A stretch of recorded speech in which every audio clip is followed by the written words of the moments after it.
Akhirnya setelah merenungkan baik-baik semua yang telah didengar, ia berkata, "Sudah jelas bahwa anakku kehilangan kewarasannya akibat menyerahkan hatinya, jiwa dan pikirannya kepada gadis itu.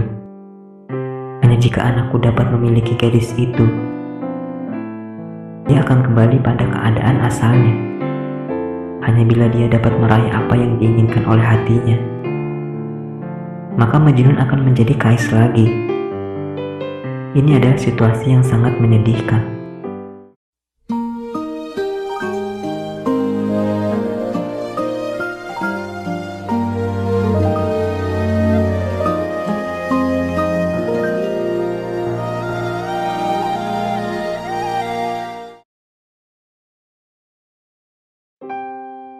Itulah dia Majnun, si orang gila.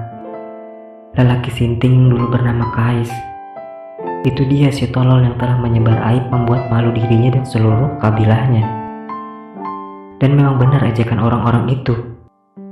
Tidak ada seorang pun anggota kabilah Majnun yang tidak merasa malu akibat tingkah lakunya. Mereka telah berusaha sekuat tenaga untuk menolong Majnun, membuatnya sadar kembali, mencegahnya dari malapetaka. Namun bagaimana mungkin nyala api yang menggelora dapat dipadamkan hanya dengan suatu nasihat? Bagaimana mungkin sungai air mata dapat dibendung hanya dengan kata-kata belaka? Meskipun mereka telah kehabisan semua cara, kabilah Majnun sadar bahwa mereka tidak boleh membiarkan keadaan ini begitu saja. Kewarasan Majnun dan nama baik keluarga serta kehormatan kabilah, semuanya sedang dalam bahaya. Hingga suatu hari ayah Majnun memutuskan untuk mengadakan rapat yang dihadiri oleh semua tetua kabilah untuk membicarakan masalah ini agar didapatkan penyelesaian yang baik. Satu persatu para tetua maju. Mereka menceritakan apa yang diketahui tentang Kais dan penyebab kegilaannya. Setiap cerita yang dikisahkan terdengar lebih menyedihkan dari cerita sebelumnya. Hati sang ayah bertambah sedih mendengarkan kisah-kisah itu. Akhirnya setelah merenungkan baik-baik semua yang telah didengar, ia berkata, "Sudah jelas bahwa anakku kehilangan kewarasannya akibat menyerahkan hatinya, jiwa dan pikirannya kepada gadis itu. Hanya jika anakku dapat memiliki gadis itu, dia akan kembali pada keadaan asalnya. Hanya bila dia dapat meraih apa yang diinginkan oleh hatinya, maka Majnun akan menjadi Kais lagi." Ini adalah situasi yang sangat menyedihkan, namun tidak sulit untuk memahaminya. Bagi Kais, Layla adalah cahaya yang menyinari dunianya. Sejak cahaya itu disembunyikan dari pandangannya, dia hidup dalam kegelapan.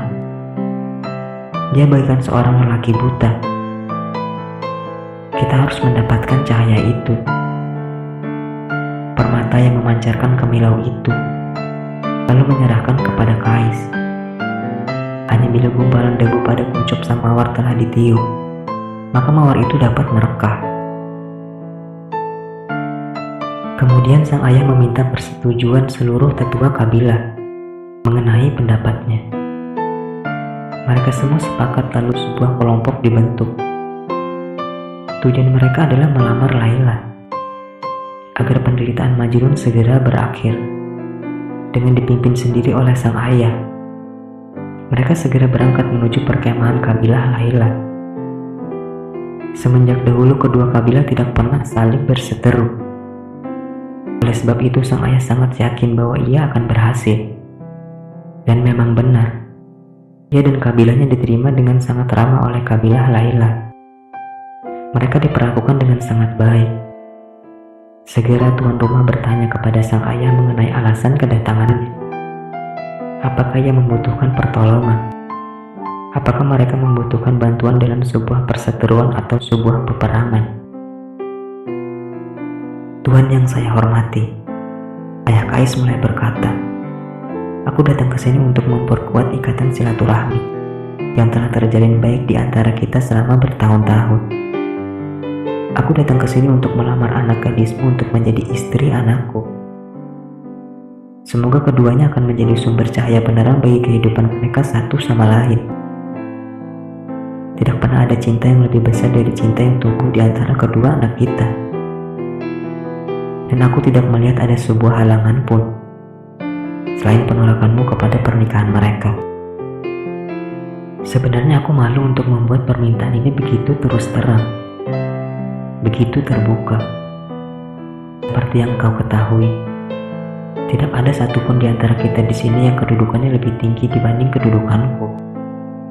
Kekayaanku tidak ada yang dapat menandingi dan para pengikutku tidak terhingga jumlahnya. Aku dapat menjadi sahabatmu yang paling baik, juga dapat menjadi musuhmu yang terkejam. Apapun yang kau minta sebagai mas kawin, aku akan memenuhinya, dan akan kutambah lagi dengan hadiah-hadiah yang melimpah.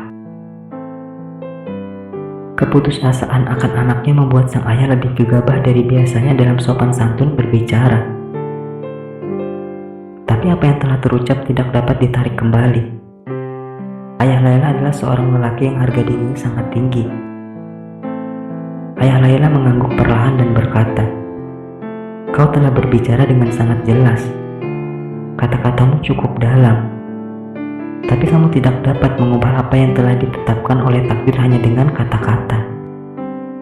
Apakah kamu benar-benar mengira bahwa aku akan mengabulkan permintaanmu hanya karena kekuatan kata-katamu? Memang benar anakmu adalah pangeran para manusia, sebuah simbol keagungan cinta. Namun apakah kamu mengira aku begitu terpencil dari peradaban, hingga kabar dari luar tidak mencapaiku?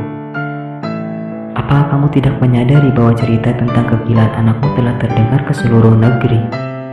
Apakah kamu benar-benar yakin bahwa aku akan mengambil seorang laki-laki gila sebagai menantuku? Aku bersumpah demi Tuhan bahwa dia itu gila, dan orang gila tidak boleh menjadi suami anakku.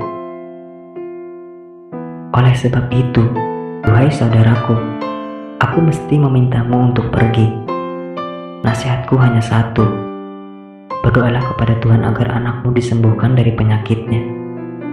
Sebelum dia sembuh, aku tidak ingin lagi mendengar pembicaraan mengenai cinta dan pernikahan antara anakku dan anakmu.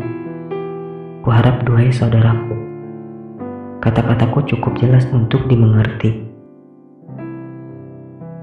Sang ayah tidak punya pilihan selain menarik kembali lamarannya lalu pulang. Ia sulit menerima kekalahan. Dan kata-kata yang diucapkan ayah Laila telah menyengatnya bagaikan sekawanan lebah. Namun apalagi yang dapat dilakukan selain mengalah? Maka pulanglah ia, dengan kepala tertunduk dan tangan yang hampa.